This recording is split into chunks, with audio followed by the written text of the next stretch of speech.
ਸੋ programme ਸ਼ਮਾਦਾਨ ਦੇ ਵਿੱਚ ਤੁਹਾਡਾ ਸਵਾਗਤ ਹੈ। ਇਸ ਤੋਂ ਪਹਿਲਾਂ ਕਿ ਆਪਾਂ ਡਾਕਟਰ ਸ਼ਿੰਦਰ ਕੌਰ ਹੋਰਾਂ ਨਾਲ ਗੱਲਬਾਤ ਕਰੀਏ ਤਾਂ ਤੁਹਾਨੂੰ ਦੋ ਸੁਨੇਹੇ ਹੋਰ ਦੇ ਦਈਏ।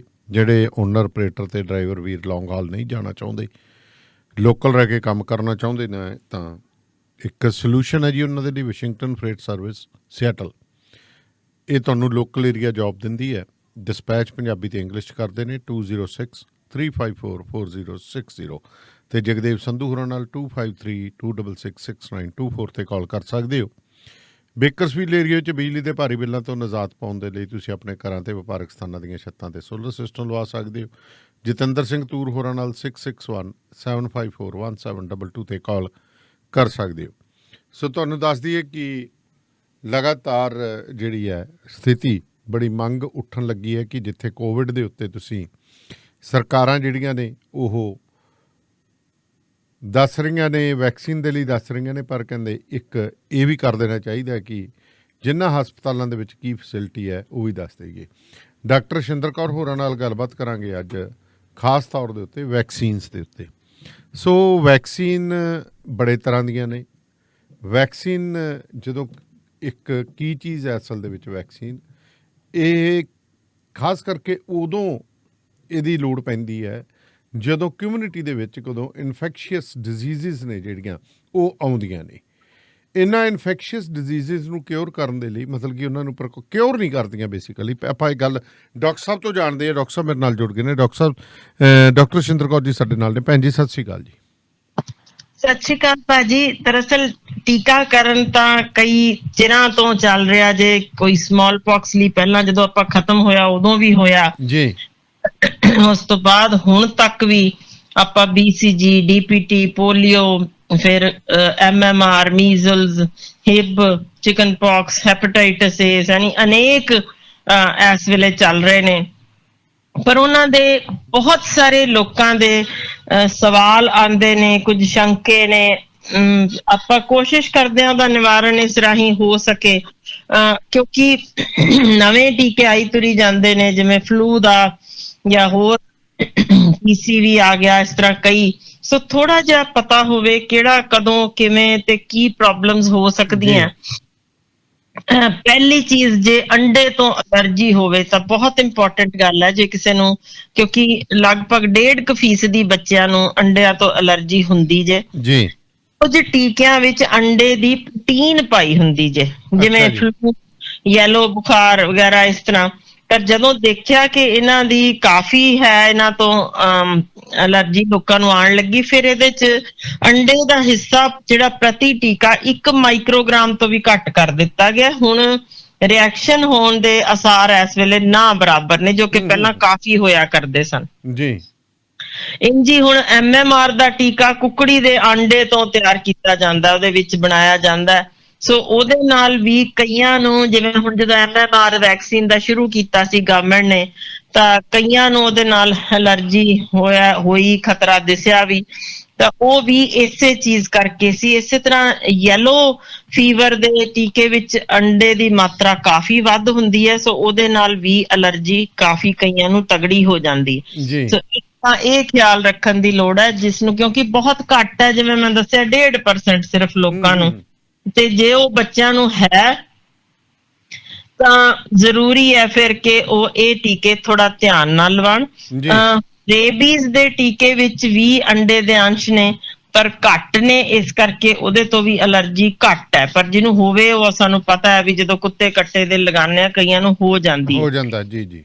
ਸੋ ਇਸੇ ਤਰ੍ਹਾਂ ਜਿਹਨੂੰ ਅੰਡੇ ਦੀ ਐਲਰਜੀ ਜ਼ਿਆਦਾ ਸਟਰੋਂਗ ਹੋਵੇ ਉਹਨੂੰ ਫਲੂ ਦਾ ਟੀਕਾ ਲਵਾਉਣਾ ਹੀ ਨਹੀਂ ਚਾਹੀਦਾ। ਇਹ ਪਹਿਲਾਂ ਹੀ ਮੈਂ ਦੱਸ ਰਹੀ ਹਾਂ ਕਿ ਇਹ ਰਿਸਕੀ ਹੋ ਜਾਂਦਾ, ਸੋ ਉਹ ਨਾ ਲਵਾਏ ਜੀ। ਹੁਣ ਕਿਹਨਾਂ ਹਾਲਾਤਾਂ 'ਚ ਅਸੀਂ ਕਹਿੰਦੇ ਹਾਂ ਵੀ ਟੀਕਾਕਰਨ ਬਿਲਕੁਲ ਹੀ ਨਹੀਂ ਕਰਵਾਉਣਾ ਚਾਹੀਦਾ। ਹੁੰਦਾ ਜੇ ਕਿਸੇ ਟੀਕੇ ਤੋਂ ਬਾਅਦ ਇੱਕਦਮ ਬੇਹੋਸ਼ੀ ਹੋ ਜਾਵੇ, ਬਹੁਤ ਤੇਜ਼ ਬੁਖਾਰ, ਦੌਰਾ ਪੈ ਜੇ, ਧੱਫੜ ਪੈ ਜਾਣ, ਤਾਂ ਫਿਰ ਉਹ ਟੀਕਾ ਦੁਬਾਰਾ ਨਹੀਂ ਲਵਾਉਣਾ ਚਾਹੀਦਾ ਜੀ। ਜੇ DPT ਦੇ ਖਾਸ ਤੌਰ ਤੇ ਟੀਕੇ ਬਾਅਦ 7 ਦਿਨਾਂ ਦੇ ਅੰਦਰ ਦਿਮਾਗ ਵਿੱਚ ਸੋਜ਼ਿਸ਼ ਕਿਸੇ ਦੇ ਹੋ ਜਾਵੇ, ਫਿਰ ਵੀ ਇਹ ਟੀਕਾ ਦੁਬਾਰਾ ਨਹੀਂ ਲਵਾਉਣਾ ਚਾਹੀਦਾ। ਇਸੇ ਤਰ੍ਹਾਂ ਜੇ ਅੰਤੜੀਆਂ 'ਚ ਰੋਕਾ ਹੋਵੇ ਕਿਸੇ ਦੇ, ਤਾਂ ਰੋਟਾ ਵਾਇਰਸ ਟੀਕਾ ਜੋ ਅਸੀਂ ਟੱਟੀਆਂ ਲਈ ਲਵਾਉਂਦੇ ਆ ਉਹ ਵੀ ਨਹੀਂ ਫਿਰ ਲਵਾਉਣਾ ਚਾਹੀਦਾ ਜੀ। ਹੁਣ ਕੁਝ ਬਿਮਾਰੀਆਂ ਨੇ ਜਿਵੇਂ ਆਮ ਮਾਪੇ ਸੋਚਦੇ ਨੇ ਕਿ ਇਹਨੂੰ ਟੈਟਨਸ ਹੋ ਗਿਆ ਜਾਂ ਇਹਨੂੰ ਨਿਮੋਨੀਆ ਹੋ ਗਿਆ, ਐਨਸੈਫਲਾਈਟਿਸ ਹੋ ਗਿਆ, ਹੁਣ ਤਾਂ ਟੀਕਾ ਲਵਾਉਣ ਦੀ ਲੋੜ ਹੀ ਨਹੀਂ ਕਿਉਂਕਿ ਬਿਮਾਰੀ ਹੋ ਚੁੱਕੀ ਹੋਈ ਹੈ। ਹੁਣ ਕੁਝ ਬਿਮਾਰੀਆਂ ਜਿਵੇਂ ਡਿਫਥੀਰੀਆ ਜੋ ਡੀਪੀਟੀ ਦੇ ਵਿਚਲਾ ਹੈਗਾ ਜਾਂ ਗਲ ਘੋਟੂ ਵੀ ਕਹਿ ਦਿੰਦੇ ਨੇ, ਟੈਟਨਸ, ਰੋਟਾ ਵਾਇਰਸ ਟੱਟੀਆਂ ਦਾ, ਨਿਮੋਨੀਆ, ਐਨਸੈਫਲਾਈਟਿਸ, ਇਹ ਬਿਮਾਰੀਆਂ ਦੇ ਹੋਣ ਤੋਂ ਬਾਅਦ ਵੀ ਸਰੀਰ ਅੰਦਰ ਪੂਰੀ ਇਮਿਊਨਿਟੀ ਨਹੀਂ ਬਣਦੀ। ਜੀ ਜੀ, ਇਹ ਦੁਬਾਰਾ ਬਿਮਾਰੀ ਹੋ ਸਕਦੀ ਹੁੰਦੀ ਹੈ। ਇਸ ਕਰਕੇ ਇਹਨਾਂ ਬਿਮਾਰੀਆਂ ਤੋਂ ਠੀਕ ਹੋਣ ਬਾਅਦ ਵੀ ਟੀਕਾ ਹਰ ਹਾਲ ਲੱਗਣਾ ਚਾਹੀਦਾ। ਜੀ ਜੀ। ਹੁਣ ਫਿਰ ਇਹ ਵੀ ਇੱਕ ਸਵਾਲ ਮਾਪੇ ਆਮ ਕਰਦੇ ਨੇ ਕਿ ਜੇ ਟੀਕਾ ਲੱਗਣ ਬਾਅਦ ਬੁਖਾਰ ਨਹੀਂ ਹੋਇਆ ਤਾਂ ਕੀ ਟੀਕੇ ਦਾ ਅਸਰ ਨਹੀਂ ਹੈ? ਹਾਂ ਬਿਲਕੁਲ, ਇਹ ਬੜੀ ਵੱਡੀ ਸਵਾਲ ਹੈ ਕਿ ਕਹਿੰਦੇ ਬੁਖਾਰ ਹੋਣਾ ਜ਼ਰੂਰੀ ਹੈ। ਉਹਦੇ ਕੁਛ ਜਿਵੇਂ ਤੁਸੀਂ ਗੱਲ ਕਹੀ ਹੈ ਕਿ ਜਿਵੇਂ ਹੁਣ ਧੱਫੜਾਂ ਦੀ ਗੱਲ ਕਰਦੇ ਆ ਪਰ ਇੱਕ ਰੈਸ਼ਿਜ਼ ਹੁੰਦੇ ਨੇ, ਠੀਕ ਹੈ, ਸਕਿਨ ਦੇ ਉੱਤੇ ਉਹੀ ਰੈਸ਼ਿਜ਼ ਹੀ ਉਸੇ ਦੇ ਵਿੱਚ ਹੀ ਆਉਂਦੇ ਨੇ। ਪਰ ਇਹ ਹੁਣ ਕਿਹਾ ਜਾਂਦਾ ਕਿ ਜੇ ਟੀਕੇ ਨਾਲ ਬੁਖਾਰ ਨਹੀਂ ਹੋਇਆ ਤਾਂ ਮਤਲਬ ਟੀਕਾ ਬੇਅਸਰ ਹੈ। ਹੁਣ ਇਹਦਾ ਦੇਖੋ ਜ਼ਿਆਦਾਤਰ ਬੱਚਿਆਂ ਨੂੰ ਟੀਕਾ ਲਾਉਣ ਬਾਅਦ ਹਲਕਾ ਬੁਖਾਰ ਹੁੰਦਾ ਹੀ ਹੈ ਜੀ। ਕੁਝ ਨੇ ਜਿਨ੍ਹਾਂ ਨੂੰ ਬਿਲਕੁਲ ਨਹੀਂ ਹੁੰਦਾ, ਪਰ ਉਹਦਾ ਦੇਖੋ ਉਹਨਾਂ ਦੀ ਬਾਡੀ ਦਾ ਰਿਐਕਸ਼ਨ ਕਿਸ ਤਰੀਕੇ ਹੁੰਦਾ, ਕਿਸ ਤਰੀਕੇ ਰਿਐਕਟ ਕਰਦੀਆਂ, ਹਰ ਕਿਸੇ ਦਾ ਇਮਿਊਨਿਟੀ ਲੈਵਲ ਵੱਖ ਹੈ। ਉਸ ਸਮੇਂ ਕਿਸ ਤਰ੍ਹਾਂ ਦਾ ਉਹਨਾਂ ਦਾ ਉਹਦੀ ਸੀ ਪ੍ਰੋਟੀਨ ਇਨਟੇਕ ਜਾਂ ਇਹੋ ਜਿਹੀਆਂ ਸਾਰੀਆਂ ਚੀਜ਼ਾਂ ਦੇ ਨਾਲ ਕੁਝ ਬੱਚਿਆਂ ਨੂੰ ਬਿਲਕੁਲ ਬੁਖਾਰ ਨਹੀਂ ਹੁੰਦਾ, ਪਰ ਉਹਦਾ ਬਿਲਕੁਲ ਇਹ ਮਤਲਬ ਨਹੀਂ ਕਿ ਟੀਕਾ ਬੇਅਸਰ ਹੈ। ਦੁਬਾਰਾ ਟੀਕਾ ਨਹੀਂ ਲਵਾਉਣ ਦੀ ਲੋੜ ਹੁੰਦੀ, ਉਹ ਟੀਕਾ ਓਨਾ ਹੀ ਅਸਰ ਕਰਦਾ ਜੀ। ਫਿਰ ਗੱਲ ਬਹੁਤ ਇੰਪੋਰਟੈਂਟ ਹੈ, ਕਈ ਵਾਰ ਨਾਗਾ ਪੈ ਜਾਂਦਾ ਤਾਂ ਫਿਰ ਪੁੱਛਿਆ ਜਾਂਦਾ ਵੀ ਕੀ ਸਾਰੇ ਟੀਕੇ ਦੁਬਾਰਾ ਲਵਾਉਣੇ ਪੈਣਗੇ ਹੁਣ ਜਿਹੜਾ ਨਾਗਾ ਪੈ ਗਿਆ ਜੀ। ਹੁਣ ਇਹ ਆਮ ਤੌਰ ਤੇ ਤਾਂ ਪੇਰੈਂਟਸ ਸਗੋਂ ਐਨ ਉਸੇ ਦਿਨ ਜਾਂ 2 ਦਿਨ ਪਹਿਲਾਂ ਹੀ ਲਵਾ ਲੈਂਦੇ ਨੇ, ਪਰ ਕਈ ਵਾਰ ਕੋਈ ਜਾਣ ਬੁੱਝ ਕੇ ਹੀ ਖੁਜਾ ਦਿੰਦੇ ਨੇ, ਕੋਈ ਕਿਸੇ ਕੋਲ ਯਾਨੀ ਪੈਸੇ ਨਹੀਂ ਜਾਂ ਕਹਿ ਲਓ ਵਕਤ ਨਹੀਂ ਜਾਂ ਕਈ ਵਾਰ ਕੋਈ ਮਜਬੂਰੀ ਹੋਈ ਆ ਜਾਂਦੀ ਹੈ ਘਰ 'ਚ ਬਿਮਾਰੀ, ਤਾਂ ਫਿਰ ਉਸ ਹਾਲਤ ਵਿੱਚ ਟੀਕਾ ਜਦੋਂ ਤੁਸੀਂ ਲੇਟ ਗਏ ਹੋ ਤਾਂ ਉਹ ਟੀਕਾ ਤਾਂ ਲੱਗਣਾ ਹੀ ਲੱਗਣਾ, ਪਰ ਉਸਦੇ ਨੈਕਸਟ ਜਿਹੜੀ ਵਾਰੀ ਆ ਚੁੱਕੀ ਹੁੰਦੀ ਹੈ ਉਹ ਟੀਕੇ ਦੀ, ਉਹ ਵੀ ਲਵਾ ਲੈਣਾ ਚਾਹੀਦਾ। ਯਾਨੀ ਮਤਲਬ ਇਹ ਨਹੀਂ ਹੋਵੇ ਕਿ ਸਾਰੇ ਟੀਕੇ ਲੇਟ ਕਰੀ ਜਾਓ, ਤੁਸੀਂ ਅਗਲੀ ਵਾਰ ਜਦੋਂ ਜਾਂਦੇ ਹੋ ਤਾਂ 2 ਟੀਕੇ ਇਕੱਠੇ ਵੀ ਲਵਾ ਸਕਦੇ ਹੋ ਜਿਹੜੀ ਦੇ ਨੈਕਸਟ ਟੀਕੇ ਦੀ ਵਾਰੀ ਆ ਗਈ ਹੁੰਦੀ ਹੈ। ਠੀਕ ਹੈ, ਠੀਕ ਹੈ ਜੀ। ਕਾਰਨ ਇਹ ਕਿ ਕੋਈ ਵੀ ਟੀਕਾ 100% ਬਿਮਾਰੀ ਤੋਂ ਬਚਾਓ ਨਹੀਂ ਕਰਦਾ, ਬਿਮਾਰੀ ਨੂੰ ਕਾਬੂ ਕਰਨ। ਬਿਲਕੁਲ, ਇਹਦੇ ਵਿੱਚ ਇਹ ਕਿਹਾ ਜਾਂਦਾ ਨਾ ਕਿ ਜਿੰਨੇ ਵੀ ਵੈਕਸੀਨ ਨੇ ਉਹ ਤੁਹਾਡੇ ਇਮਿਊਨ ਸਿਸਟਮ ਨੂੰ ਜਿਹੜਾ ਹੈਗਾ ਸਟਰੋਂਗ ਕਰਦੇ ਨੇ, ਉਹਨੂੰ ਰੋਕਣ ਦੇ ਲਈ ਇੱਕ ਸ਼ੀਲਡ ਕ੍ਰੀਏਟ ਕਰਦੇ ਨੇ, ਪਰ ਕੋਈ ਵੀ ਸ਼ੀਲਡ 100% ਫੂਲ ਪ੍ਰੂਫ ਨਹੀਂ ਨਾ ਹੁੰਦੀ ਜੀ। ਜੀ ਬਿਲਕੁਲ।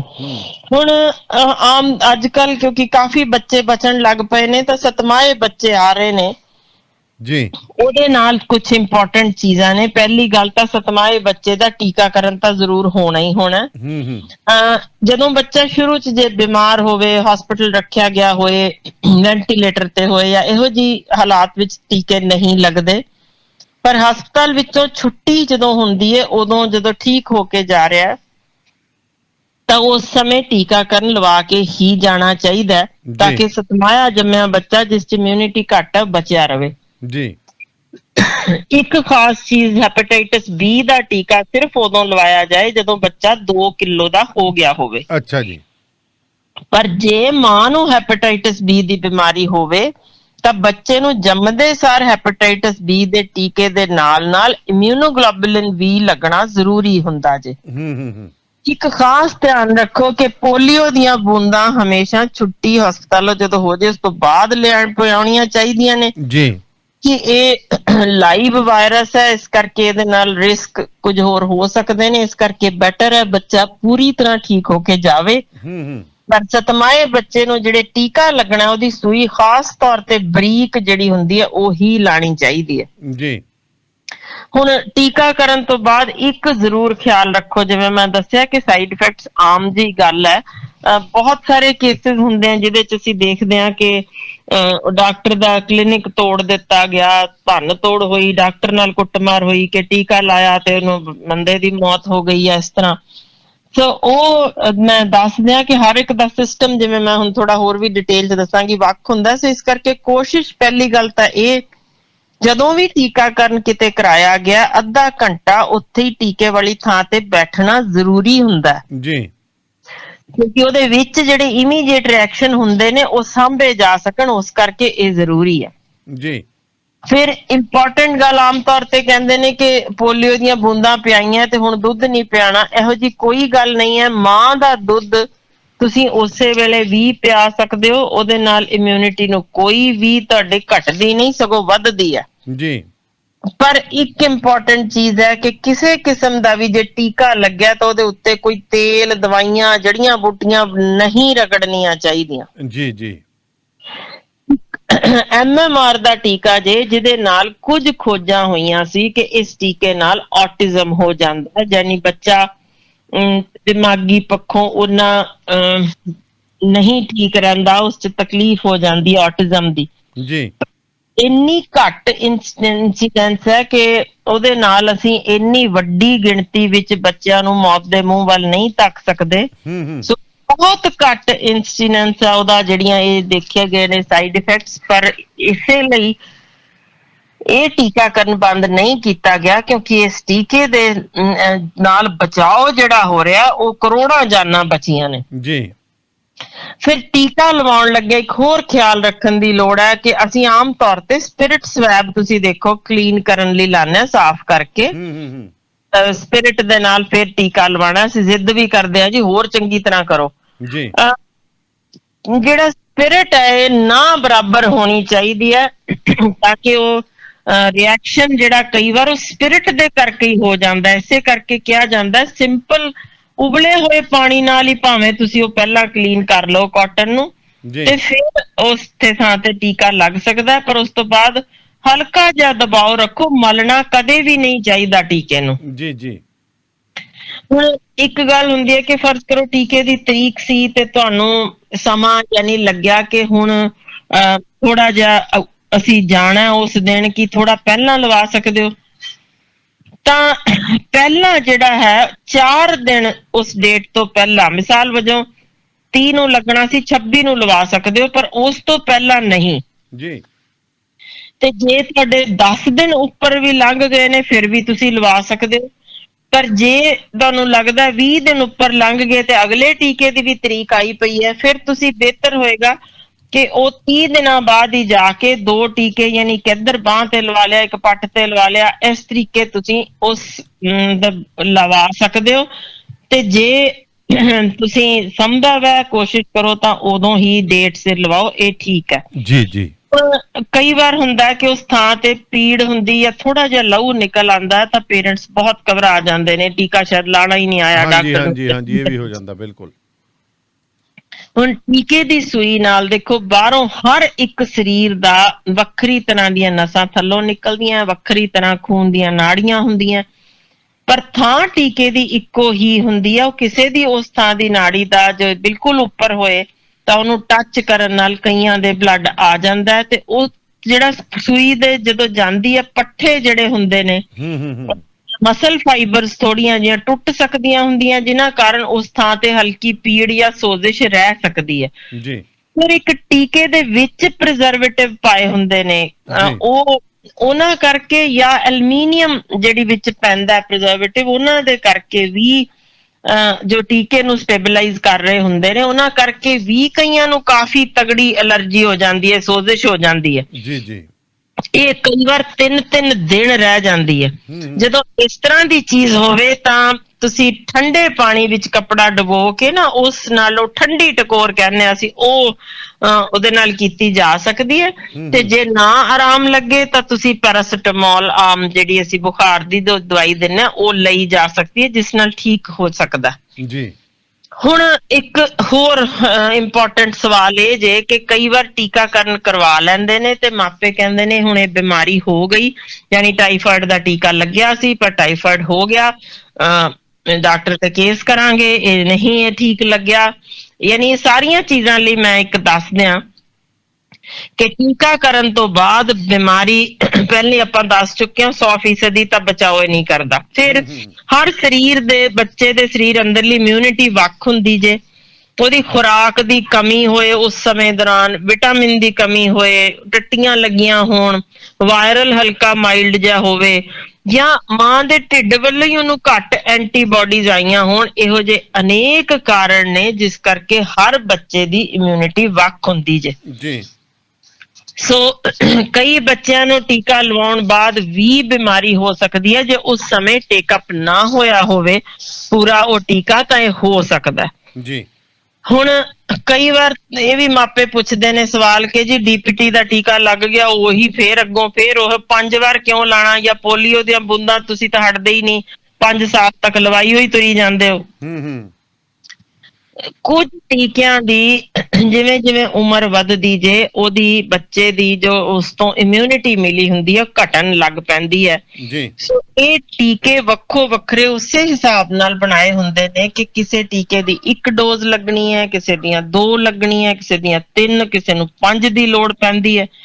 ਸੋ ਉਹ ਉਸ ਹਿਸਾਬ ਨਾਲ ਲੱਗਦੇ ਨੇ ਕਿ ਕਿਹੜਾ ਟੀਕਾ ਕਿੰਨੀ ਦੇਰ ਆਪਣੀ ਇਮਿਊਨਿਟੀ ਬਣਾ ਕੇ ਰੱਖਦਾ, ਉਸ ਹਿਸਾਬ ਨਾਲ ਉਹਨੂੰ ਬਿਮਾਰੀ ਤੋਂ ਬਚਾਉਣ ਲਈ ਹੀ ਕਿ ਅੱਗੇ ਤੋਂ ਬਿਮਾਰੀ ਨਾ ਹੋਵੇ, ਇਹ ਟੀਕੇ ਕਈ ਵਾਰ ਇੰਨੀ ਵਾਰ ਲਾਣੇ ਪੈ ਜਾਂਦੇ ਨੇ ਜੀ।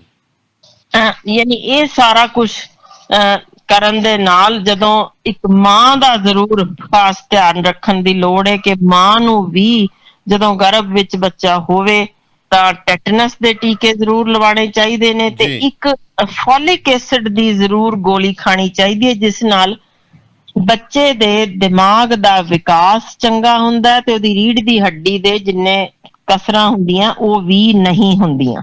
ਸੋ ਇਹ ਜ਼ਰੂਰੀ ਜੇ। ਬਿਲਕੁਲ, ਜਿਵੇਂ ਤੁਸੀਂ ਟੈਟਨਸ ਦੀ ਗੱਲ ਕੀਤੀ ਹੈ, ਟੈਟਨਸ ਕਿੰਨਾ ਸਮਾਂ ਇਹ ਕੰਮ ਕਰਦਾ ਜੀ ਆਪਣਾ?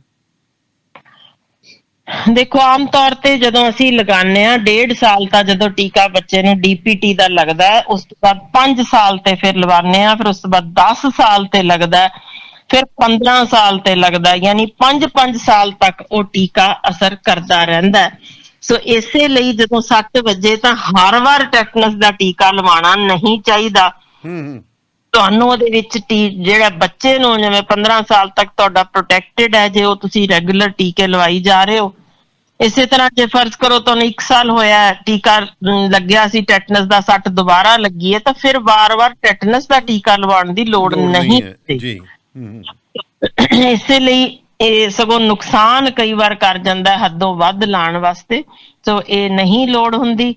ਪਰ ਇੱਕ ਜਦੋਂ ਵੀ ਜਿਹੜਾ ਨਵਾਂ ਹੁਣ ਇਸ ਵੇਲੇ ਰੁਬੈਲਾ ਦਾ ਟੀਕਾ ਅਸੀਂ ਕਹਿੰਦੇ ਹਾਂ ਕਿ ਹਰ ਬੱਚੀ ਨੂੰ ਜਦੋਂ ਉਹ ਜਵਾਨੀ 'ਚ ਪੈਰ ਧਰਦੀ ਹੈ ਉਦੋਂ ਹੀ ਲਵਾ ਲੈਣਾ ਚਾਹੀਦਾ ਉਹਨੂੰ, ਤਾਂ ਕਿ ਪ੍ਰੈਗਨੈਂਸੀ ਤੋਂ ਪਹਿਲਾਂ ਪ੍ਰੋਟੈਕਟਿਡ ਹੋਵੇ, ਕਿਉਂਕਿ ਇਹ ਬਿਮਾਰੀ ਅਸਲ 'ਚ ਭਰੂਣ ਦੇ ਵਿੱਚ ਕਈ ਕਿਸਮ ਦੇ ਨੁਕਸ ਪੈਦਾ ਕਰ ਦਿੰਦੀ ਜੇ। ਸੋ ਉਸ ਤੋਂ ਬਚਣ ਲਈ ਜ਼ਰੂਰੀ ਹੈ ਕਿ ਮਾਂ ਨੂੰ ਯਾਨੀ ਇੱਕ ਬੇਟੀ ਨੂੰ ਜਦੋਂ ਉਹ ਜਵਾਨੀ 'ਚ ਪੈਰ ਧਰਦੀ ਹੁੰਦੀ ਹੈ ਉਸ ਵੇਲੇ ਇੱਕ ਟੀਕਾ ਇਹਦਾ ਜ਼ਰੂਰ ਲਵਾ ਲੈਣਾ ਚਾਹੀਦਾ ਜੀ।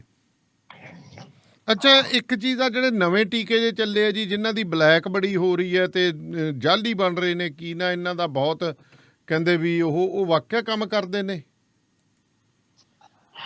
ਦੇਖੋ ਲੇਟੈਸਟ ਜਿਹੜੇ ਹੁਣ ਕੋਵਿਡ ਦੇ ਟੀਕਿਆਂ ਦੀ ਜਿਵੇਂ ਮੈਂ ਦੱਸਦੇ ਹਾਂ, ਇੱਕ ਕੁਐਸਚਨ ਬੜਾ ਤਗੜਾ ਇਹਦੇ ਉੱਤੇ ਕੁਐਸਚਨ ਮਾਰਕ ਕਈ ਲੋਕ ਲਾ ਰਹੇ ਨੇ ਕਿ ਸਾਨੂੰ ਸ਼ਾਇਦ ਸਾਡੀ ਇਹ ਬੱਚੇ ਪੈਦਾ ਕਰਨ ਦੀ ਤਾਕਤ ਘਟਾ ਰਹੇ ਨੇ ਜੀ। ਹਾਸੋਹੀਣੀ ਜਿਹੀ ਗੱਲ ਹੈ ਕਿ ਏਦਾਂ ਦਾ ਕੋਈ ਸੋਚ ਵੀ ਸਕਦਾ ਜਿੱਥੇ ਬੇਅੰਤ ਮੌਤਾਂ ਦਾ ਕਾਰਨ ਇਹ ਹੋਵੇ, ਉਸ ਥਾਂ ਤੇ ਇੱਕੋ ਇੱਕ ਬਚਾਅ ਦਾ ਸਾਡੇ ਕੋਲ ਰਾਹ ਹੋਵੇ ਕਿ ਟੀਕਾ ਲਵਾਉਣ ਨਾਲ ਘੱਟੋ ਘੱਟ ਜਿਨ੍ਹਾਂ ਨੂੰ ਦੋਨੋਂ ਟੀਕੇ ਲੱਗੇ ਹੋਏ ਨੇ ਉਹਦੀ ਮੌਤ ਦਰ ਤੁਸੀਂ ਇਹ ਵੇਖ ਲਓ ਕਿ 77 ਕਰੋੜ ਚੋਂ ਸਿਰਫ 0.0004% ਦੀ ਹੋਈ, ਯਾਨੀ ਸਮਝ ਸਕਦੇ ਹਾਂ ਕਿ ਟੀਕਾਕਰਨ ਤੋਂ ਬਾਅਦ ਮੌਤ ਦਾ ਖਤਰਾ ਘਟ ਮਤਲਬ ਨਾ ਬਰਾਬਰ ਹੈ, ਘੱਟ ਨਹੀਂ ਖਤਮ ਹੀ ਲਗਭਗ ਹੋ ਜਾਂਦਾ ਜੀ।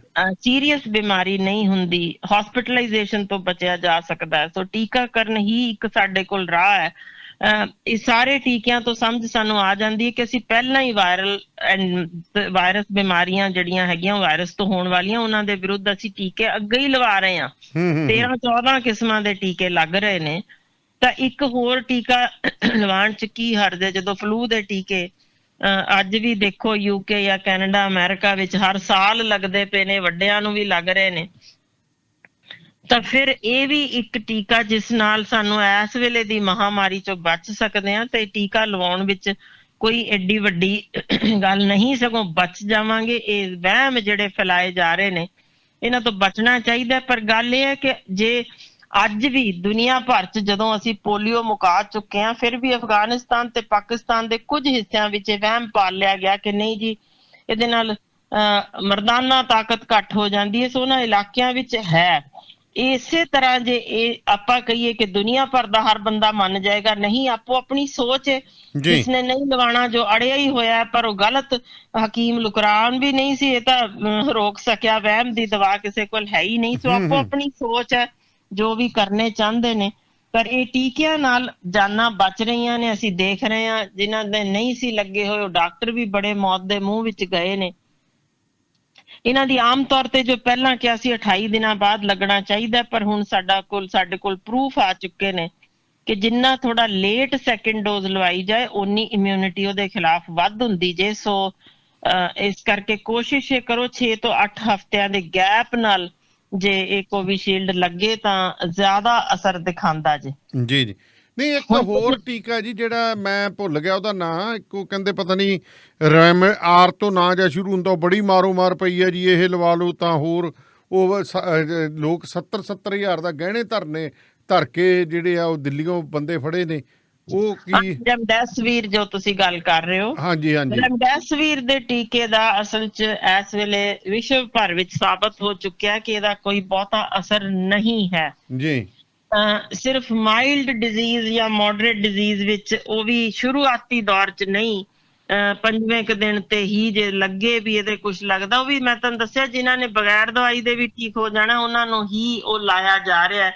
ਤੇ ਉਸ ਤੋਂ ਬਗੈਰ ਵੀ ਅਸੀਂ ਦੇਖਿਆ, ਜਿੰਨੇ ਕੁ ਕੇਸ ਕਰਕੇ ਦੇਖਿਆ ਕਿ ਜਿਨ੍ਹਾਂ ਨੇ ਨਹੀਂ ਸੀ ਲਿਆ ਉਨੀ ਕੁ ਬਿਮਾਰੀ ਵਿੱਚ ਮਾਈਲਡ ਵਿੱਚ ਉਹ ਬਿਲਕੁਲ ਛੇਤੀ ਤੰਦਰੁਸਤ ਹੋਏ ਰਾਦਰ ਦੈਨ ਜਿਨ੍ਹਾਂ ਨੂੰ ਰੈਮਡੈਸਿਵਿਰ ਦਿੱਤੀ ਗਈ ਸੀ। ਇਹ ਦਵਾਈ ਅਸਲ 'ਚ ਇਬੋਲਾ ਵਾਇਰਸ ਲਈ ਬਣਾਈ ਗਈ ਸੀ। ਸੋ ਇਸ ਵੇਲੇ ਤੱਕ ਕੋਵਿਡ ਵਾਸਤੇ ਲਗਭਗ ਇਹਦਾ ਅਸਰ ਨਾ ਬਰਾਬਰ ਹੈ। ਯਾਨੀ ਸਿਰਫ ਇਹ ਕੰਪਨੀਆਂ ਵੱਲੋਂ ਫੈਲਾਈ ਗੱਲ ਕਿ ਸਾਡੀ ਕਿਉਂਕਿ ਹੁਣ ਉਹ ਇਬੋਲਾ ਵਾਇਰਸ ਤਾਂ ਹੈ ਨਹੀਂ ਸੀ ਇੰਨੀ, ਤੇ ਇਹਦੇ ਕਰਕੇ ਹੀ ਸਾਡੀ ਸੇਲ ਹੋ ਜਾਏ। ਸੋ ਕੰਪਨੀਆਂ ਇਹਦੇ 'ਚੋਂ ਖਰਬਾਂ ਇਸ ਵੇਲੇ ਕਮਾ ਰਹੀਆਂ ਨੇ, ਪਰ ਰੈਮਡੈਸਿਵਿਰ ਇਸ ਵੇਲੇ ਲਗਭਗ ਬੇਅਸਰ ਸਾਬਤ ਹੋ ਚੁੱਕੀ ਹੈ ਜੀ। ਕੋਈ ਇੱਕ ਚੀਜ਼ ਜੋ ਇਸ ਵੇਲੇ ਸਾਡੇ ਕੋਲ ਸਾਹਮਣੇ ਆਈ ਹੈ ਕਿ 7ਵੇਂ ਦਿਨ ਜਦੋਂ ਸਾਈਟੋਕਿਨ ਸਟਾਰਮ ਹੁੰਦਾ ਜੇ, ਕਿ ਆਪਣੀ ਹੋਈ ਵਧੀ ਹੋਈ ਇਮਿਊਨਿਟੀ ਸਾਡੇ ਹੀ ਸਰੀਰ ਨੂੰ ਖਾਣ ਲੱਗ ਜਾਂਦੀ ਹੈ ਜਦੋਂ, ਤਾਂ ਉਦੋਂ ਸਟੀਰੋਇਡਸ ਜ਼ਰੂਰ ਕੰਮ ਸਾਡੇ ਕਰਦੇ ਨੇ ਸਾਨੂੰ ਬਚਾਉਣ ਲਈ। ਤੇ ਉਸ ਤੋਂ ਪਹਿਲਾਂ ਜੇ ਅਰਲੀ ਸਟੇਜ ਤੇ ਸਟੀਰੋਇਡਸ ਵੀ ਲੈ ਲਏ ਜਾਣ, ਜੋ ਕਿ 4-4 ਰੁਪਏ ਦਾ ਟੀਕਾ, ਉਹ ਵੀ 30-30 ਹਜ਼ਾਰ ਦਾ, ਕੋਈ ਕਦੇ ਕਿੱਥੇ ਬੜਾ ਜੀ ਬੁਰਾ ਹਾਲ ਕੀਤਾ ਪਿਆ ਲੋਕਾਂ ਨੂੰ ਲੁੱਟ ਕੇ। ਹਾਂਜੀ, ਉਹ ਵੀ ਸ਼ੁਰੂ ਵਿੱਚ ਦੇਣ ਨਾਲ ਸਗੋਂ ਮੌਤ ਦਾ ਖਤਰਾ ਵੱਧ ਜਾਂਦਾ ਹੈ, ਕਿਉਂਕਿ ਵਾਇਰਸ ਅਜੇ ਫੈਲ ਰਹੀ ਹੁੰਦੀ ਹੈ ਤੇ ਉੱਤੋਂ ਸਟੀਰੋਇਡਸ ਲਾ ਦਿਓਗੇ ਤਾਂ ਉਹ ਤਬਾਹੀ ਮਚਾ ਦਿੰਦੇ ਨੇ ਜੀ।